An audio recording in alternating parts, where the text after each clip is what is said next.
in a motor industry that seems to be always made up of segments and niches and A and B and C segments, every now and then you get a totally unique vehicle that busts every rule, doesn't seem to stick to anything, and forms its own mini segment. Well, here's one of them.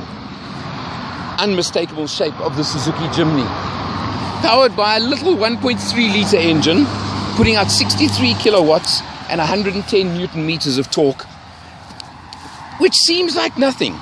And if you look at it, it seems like with that little wheels, not a hell of a lot of ground clearance, doesn't even seem like it's really capable off-road. But then you look here and it's got that tough off-road look of the spare wheel on the back as well. So it busts all the niches and it just does everything its own way. And in fact, to quote Alan Pepper from Bass Lake, who says, is the Jimny capable of going off-road and doing things?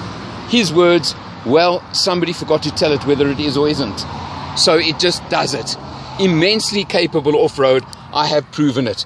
Not much boot space, nope, not for a family to travel, but if you want to travel 2 up, you simply pull a lever and you can drop the back seats 50-50, so you have that as well. Priced at 264,900 Rand for the automatic version that we're driving. 246,000 for the manual. Again, it's in a niche totally of its own. A pretty unique little vehicle.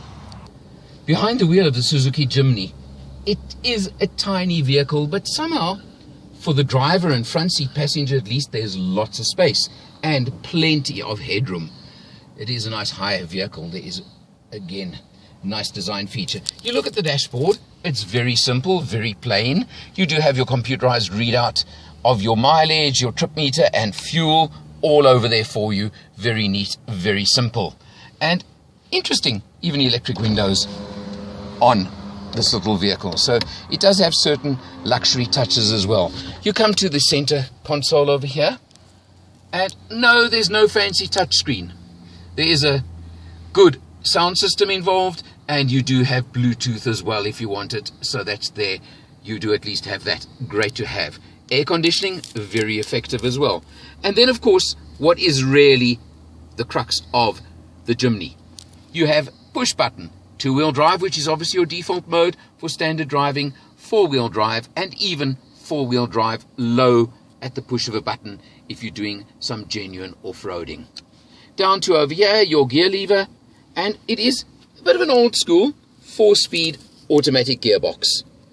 Got to tell you that obviously, being what it is and being the vehicle it is, you've got to allow for the fact that traveling on the freeways and on the open road is always going to be a leisurely pastime. You're not going to get anywhere in a hurry. So just be prepared to enjoy the ride. Let's see what it's like if you happen to be traveling in the back seat.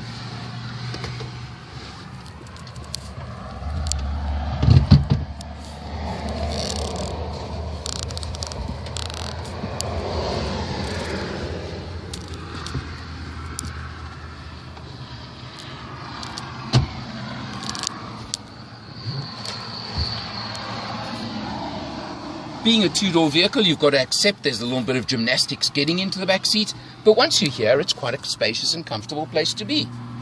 Legroom is more than adequate, and headroom plentiful. I would say 2 in the back, not 3, although they do allow, well, 2 seat belts, and the seat is split, and in fact, you can even, if you want to a limited extent, adjust the angle of the backrest, which would also obviously give you a bit more boot space if you are having to travel with 4 people on board. But once you're in the car, nice and comfortable, very practical. To sum up, the Jimny. I said in the beginning of the video, it is a unique vehicle in a niche of its own. To live with it every day, well, you have to be prepared to be leisurely and take your time going anywhere you want to go. But I'll tell you one thing, for myself, if I was in a position to have a couple of vehicles, love to have one of these in my garage to play with on weekends, to go out and enjoy, and knowing for a fact how capable it is off-roading if I choose to do that. 264,900, nothing to compare it to in the market. It really is worth a look if this is what you're after.